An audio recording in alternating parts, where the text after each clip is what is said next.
नमस्कार, स्वागत है आपका। आप देख रहे हैं आज तक, आपके साथ हूं मैं नेहा बाथम। देश कोरोना की दूसरी लहर झेल रहा है और तीसरी लहर का खतरा लगातार बढ़ता जा रहा है, लेकिन टीके पर मारामारी मची है। तमाम हिस्सों से टीके के संकट की खबरें आ रही हैं, लंबी लंबी कतारों की तस्वीर आ रही है, यहां तक कि अब सियासी टकराव तेज हो गया है। सवाल यही कि ऐसी तैयारी से कैसे हारेगा कोरोना।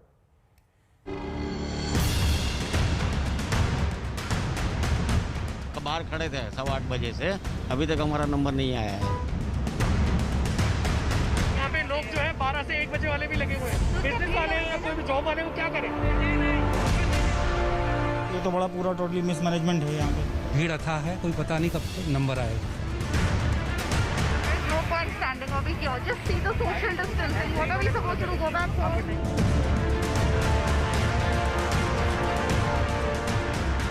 ये जंग 2 डोज जिंदगी की है।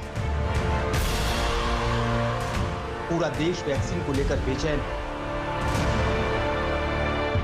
नौजवान कह रहे हैं कि हमें वैक्सीन चाहिए। वैक्सीन की मारामारी में बुजुर्गों के आक्रोश झलक रहे हैं। मां, बहन, बेटियां कह रही हैं, वैक्सीन दिलाओ, कोरोना से बचाओ। इनको 1 लग गया है, कम से कम उनका सेकंड तो लगा दीजिए आप। हमारा लैब तो जाएगा फर्स्ट, हम क्या करेंगे? तमाम शहरों से अब सिर्फ लंबी लंबी कतारों की तस्वीरें आ रही हैं। जब देश को टीके की अहमियत समझ में आई तो पता चला कि वैक्सीन दूर की पड़ी हो गई। लोग वैक्सीन लगाने को बेचैन हो रहे हैं, तो जिन पर टीके दिलाने की जिम्मेदारी है वो हाथ खड़े कर रहे हैं। नतीजा आपके सामने है। आप लोग इस तरह से लाइनों में लगे हुए हो, ये तो कोरोना लेने के लिए आ रहे हो। सर क्या करे, तो क्या करे, ये रोज रोज परेशान करते हैं। रोज अभी आप बोलते हैं 31 मार्च के पहले जो रजिस्ट्रेशन हुआ उसका कोई नंबर नहीं आ रहा है। देखो ये क्या फाड़ देंगे इनको। 50 रोज हो गए लगाए, अभी बेकार हो जाएगी। वो पहले लगाए जो नंबर ही नहीं दे रहे 50। आप लोग बुजुर्ग लोग हो, आप लोग को इस तरह से तो बच के रहना चाहिए ना। सर क्या करें, टोकन वो तो लगवाने सुबह से कह रहे थे ऑनलाइन रजिस्ट्रेशन होता नहीं है यहाँ, ये लगाते नहीं है, करेगा फिर मानने को तैयार नहीं है। अब बोले साहब 31 मार्च के बाद पहले वालों को जो रजिस्टर हुआ उनको लगाएंगे। आज टोकन देती है सुबह 6 बजे का। ये स्थिति है वैक्सीनेशन सेंटर पे। 18 साल से ज्यादा उम्र के लोगों को वैक्सीन लगाने का ऐलान तो हो गया, लेकिन इंतजाम नहीं हो पाए। राज्य सरकारों के पास वैक्सीन की पर्याप्त डोज नहीं है। दिल्ली के सीएम केजरीवाल कह रहे हैं कि 2 कंपनियों से काम नहीं चलने वाला। केजरीवाल ने मांग की है कि ज्यादा से ज्यादा कंपनियों को वैक्सीन बनाने की इजाजत मिले। आंध्र प्रदेश के सीएम वाईएस जगन रेड्डी ने भी पीएम को खत लिखा है, ज्यादा से ज्यादा कंपनियों को प्रोडक्शन की इजाजत देने की मांग की। कर्नाटक सरकार ने 3 करोड़ डोज के लिए ग्लोबल टेंडर निकालने का फैसला किया है। करीब 17 crore doses government of India की तरफ से स्टेट्स को फ्री दी जा चुकी हैं। तो एक स्थाई पर जो मुख्य कार्यक्रम जो चल रहा है वो गवर्नमेंट ऑफ इंडिया की तरफ से फ्री स्टेट्स को प्रोवाइड किया जा रहा है ताकि हम मॉर्टेलिटी को कम कर सकें। साथ ही एडिशनैलिटी के रूप में एक डायरेक्ट परचेज की फैसिलिटी भी सबको दी गई है, चाहे वे कॉरपोरेट हों, प्राइवेट सेक्टर इंडिविजुअल्स हों या इंडस्ट्रीज हों या स्टेट्स हों। तो इट इज़ एन एडिशनैलिटी जिसमें स्टेट्स जो हैं उनसे अपने जितने भी सप्लायर्स हैं उनसे बात करके उनसे ऑर्डर प्लेस कर सकती हैं। तो सवाल उठ रहे हैं कि क्या टीकाकरण के महाअभियान में भारत पिछड़ रहा है? क्या भारत ने बड़ी आबादी के मद्देनजर बड़ी तैयारी नहीं की? आंकड़े बता रहे हैं कि जिस टीके को कोरोना की सुनामी थामने का कवच माना जा रहा है, उनका इंतजाम नहीं हो पा रहा। टीकाकरण अभियान की शुरुआत हुए 115 दिन हो गए, अब तक सिर्फ 11% आबादी को ही टीका लग पाया है। करीब 3 करोड़ 85 लाख लोगों को दोनों डोज लग गए। 13 करोड़ 65 लाख से ज्यादा लोगों को पहला डोज लग पाया है। दोनों मिलाकर 17 करोड़ 51 लाख से ज्यादा लोगों को टीके लगे हैं। लक्ष्य 30 करोड़ का था, जिसमें हम काफी पीछे रह गए हैं। देश कोरोना की दूसरी लहर का सामना कर रहा है। संक्रमण थम नहीं रहा, नए मामले कम नहीं हो रहे, मौत का आंकड़ा हर रोज डराता है और उस पर टीके की ऐसी मारामारी। विशेषज्ञ चेतावनी दे रहे हैं कि दूसरी लहर के बाद तीसरी लहर का खतरा है। ऐसे में अगर टीकाकरण की रफ्तार नहीं बढ़ी तो इससे भी ज्यादा तबाही तय है। भोपाल से रवीश पाल सिंह के साथ कुमार कुणाल, दिल्ली आज तक। केंद्र सरकार दरअसल ये भरोसा दे रही है कि टीके की किल्लत नहीं होने दी जाएगी, लेकिन राज्य सरकारें वैक्सीन संकट का रोना रो रही हैं। तमाम राज्यों की तरफ से यही कहा जा रहा है कि जरूरत के मुताबिक वैक्सीन की सप्लाई नहीं हो पा रही।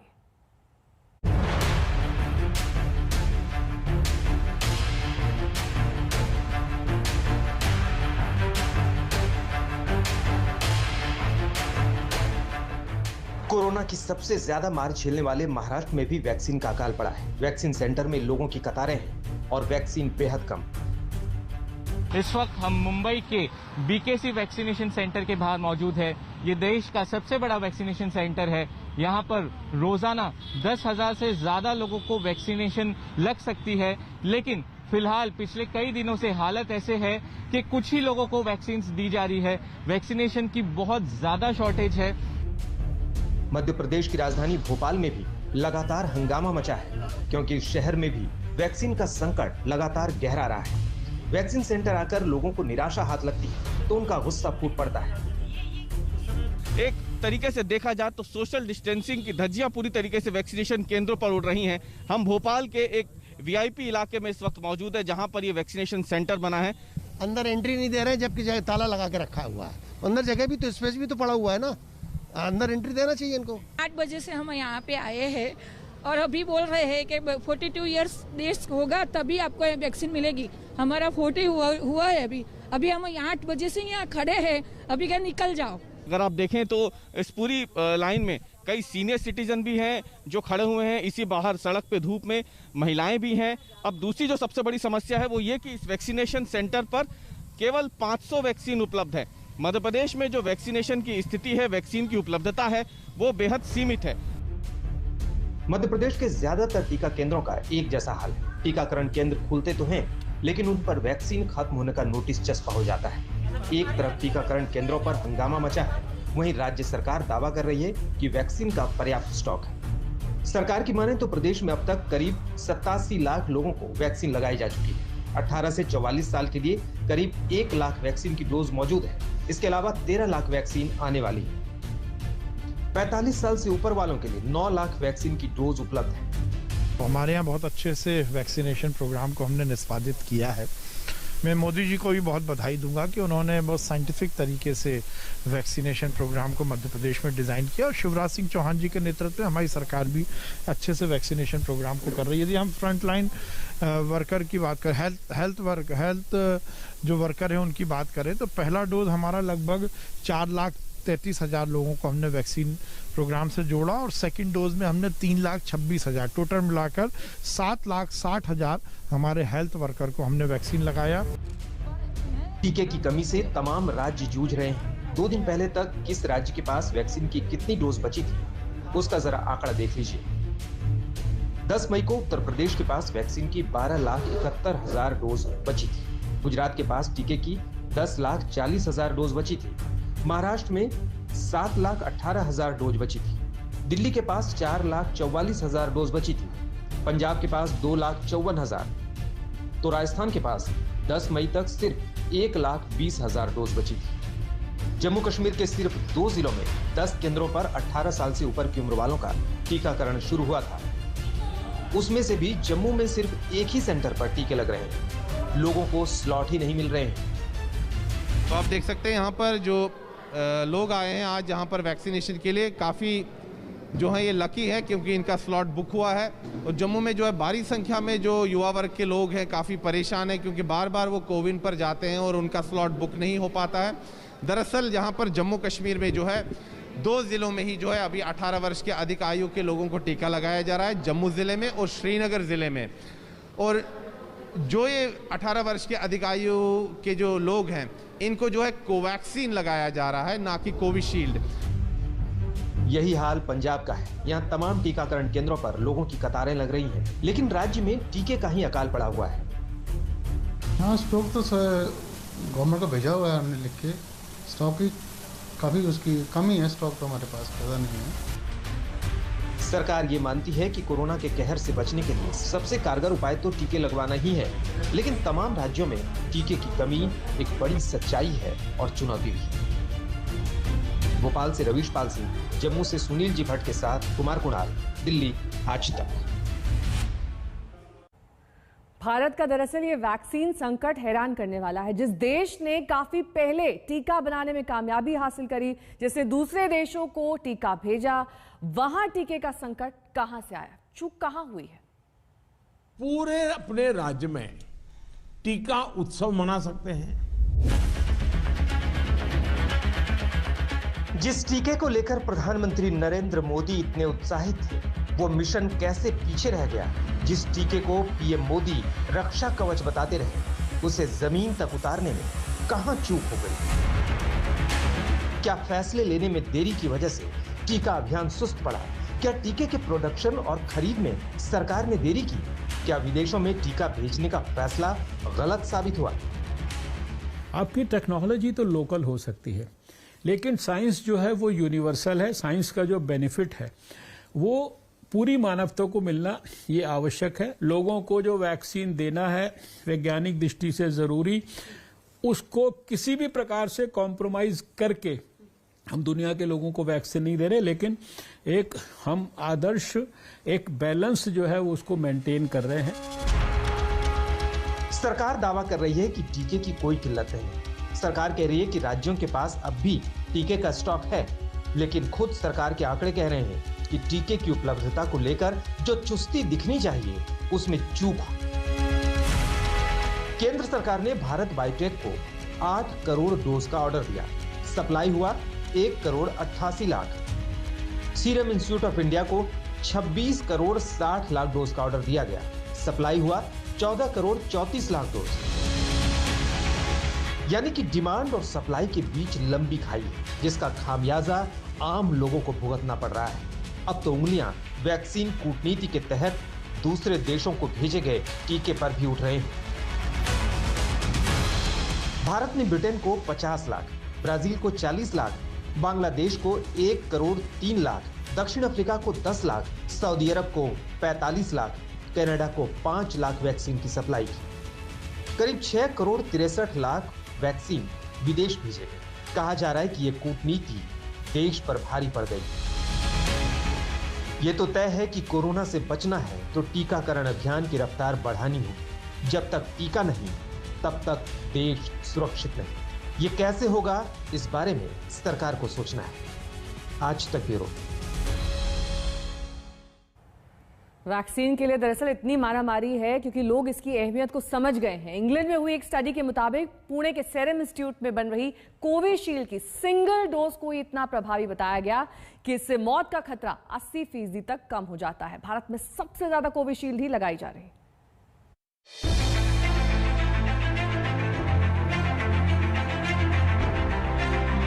कोरोना से अगर लड़ा जा सकता है, कोरोना से अगर बचा जा सकता है, कोरोना को अगर रोका जा सकता है, तो सिर्फ और सिर्फ वैक्सीनेशन से। लेकिन अगर किसी को भी वैक्सीन पर अब भी कोई संदेह है तो उस संदेह को तत्काल दूर कर लीजिए, क्योंकि वायरस से लड़ने और जान बचाने में वैक्सीन कितनी कारगर है, इस पर इंग्लैंड से आई नई रिसर्च का डेटा आया है। वहां की हेल्थ मिनिस्ट्री की एजेंसी पब्लिक हेल्थ इंग्लैंड ने दिसंबर से अप्रैल के बीच जो अध्ययन किया है, उसके मुताबिक एस्ट्राजेनेका की वैक्सीन की 1 डोज मौत के खतरे को 80% तक कम कर देती है। इसी तरह से फाइजर बायोनटेक की वैक्सीन की 1 डोज से 80% तक और दूसरी डोज से 97% तक मौत का खतरा कम हो जाता है। इस अध्ययन के मुताबिक जिन लोगों को वैक्सीन नहीं लगी, उनके मुकाबले वैक्सीनेटेड व्यक्ति को एस्ट्राजेनेका वैक्सीन की सिंगल डोज से 55% और फाइजर की वैक्सीन की सिंगल डोज से 44% तक खतरे से सुरक्षा मिलती है। एस्ट्राजेनेका वैक्सीन एक वेक्टर्ड वैक्सीन है। उसकी इक्विवेलेंट वैक्सीन इंडिया में जो है उसका नाम कोविशील्ड है। रिसेंटली एक नया डेटा पब्लिश हुआ है पब्लिक हेल्थ इंग्लैंड के द्वारा, जिसमें एस्ट्राजेनेका की एक वैक्सीन के शॉट के बाद देखा गया कि 80% लेस रिस्क है डेथ का। हम भी सिमिलर ऑब्जर्वेशन इंडिया में देख रहे हैं। जिन लोगों को एक शॉट भी अगर वैक्सीन का लगा है, उनमें जो रिस्क है डेथ का वो काफी कम है as compare to non vaccinated patients. ये आंकड़े इस बात का सबूत है कि वैक्सीन ही कोरोना के तूफान में बचाव का सबसे कारगर तरीका है और इसी से लाखों जानें बचाई जा सकती हैं। शायद यही वजह है कि इंग्लैंड में इस रविवार को कोरोना वायरस की वजह से एक भी मृत्यु रिपोर्ट नहीं हुई है। वहीं इंग्लैंड में जनवरी को दूसरी लहर कोरोना वायरस की चली थी। 67% पॉपुलेशन का टीकाकरण इस समय इंग्लैंड में हो चुका है और लॉकडाउन के भी रूल्स अभी रिलैक्स किए जा रहे हैं। ये वैक्सीनेशन पर भारत के लिए सीखने वाली बात है और सुकून देने वाली खबर एस्ट्राजेनेका वैक्सीन पर है, जिससे मौत का खतरा 80% तक कम हो जाने की बात इंग्लैंड के अध्ययन में की गई है, क्योंकि एस्ट्राजेनेका वैक्सीन ही कोविशील्ड के नाम से भारत के टीकाकरण अभियान में सबसे ज्यादा लगाई जा रही है और जिसका उत्पादन पुणे का सीरम इंस्टीट्यूट कर रहा है। भारत में अब तक कोविशील्ड की करीब 15 करोड़ 66 लाख डोज लगाई जा चुकी है, जबकि भारत बायोटेक की कोवैक्सीन की करीब 1 करोड़ 71 लाख डोज लगाई जा चुकी है। तो ये दोनों देशों में जब स्टडीज हो गई है, फर्स्ट डोज के ऊपर हेल्थ केयर वर्कर्स के ऊपर ये काम किया गया और उसमें देखा गया कि 1 डोज के बाद ही हमें काफ़ी अच्छा असर मिल सकता है और ये हो सकता है। तो ये तीनों स्टडीज अगर हम देखेंगे साथ में, तो इसका मतलब ये है कि 2 डोसेज की भी ज़रूरत शायद नहीं होगी, 1 डोज से ही काम हो जाएगा। अब कोविशील्ड पर तो इंग्लैंड से पक्की रिसर्च आ गई कि वायरस से मौत का खतरा ये कम से कम कर देती है और कोवैक्सीन के बारे में तो दुनिया भर के बड़े एक्सपर्ट्स कह चुके हैं कि ये नए वेरिएंट्स पर भी कारगर है। इसलिए अब देश की पूरी ताकत वैक्सीनेशन को हर हाल में तेज करने पर लगनी चाहिए, जिससे ज्यादा लोगों की जान बचाई जा सके, क्योंकि कोरोना वायरस देश में हर घंटे 161 लोगों की जान ले रहा है। पिछले 24 घंटे में 3,29,000 नए केस आए हैं और 3,876 लोगों की जान गई। लेकिन ये भी सरकारी आंकड़े हैं। एक्सपर्ट्स की माने तो असली आंकड़े 4 से 5 गुना ज्यादा है। भारत में अब तक कोरोना से करीब 2.5 लाख लोग मारे गए हैं, लेकिन मेडिकल जर्नल लासेंट के मुताबिक अनुमान ये है कि 1 अगस्त तक भारत में कोरोना से मौत का आंकड़ा करीब 10 लाख तक पहुंच सकता है।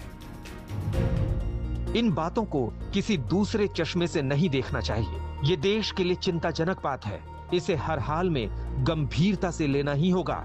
वैक्सीनेशन से ही बचाव है, उस पर राजनीति छोड़कर पूरी ताकत लगानी चाहिए।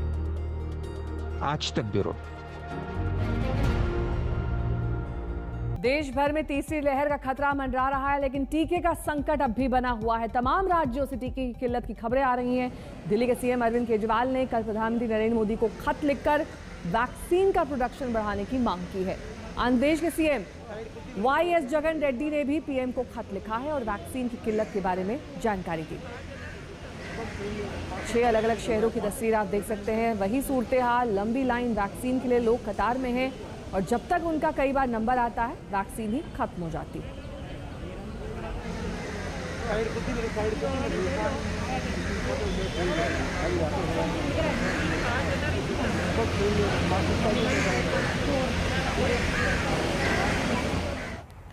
अभी के लिए मेरे साथ बस इतना ही। देश दुनिया की तमाम खबरों के लिए आप देखते रहिए आज तक।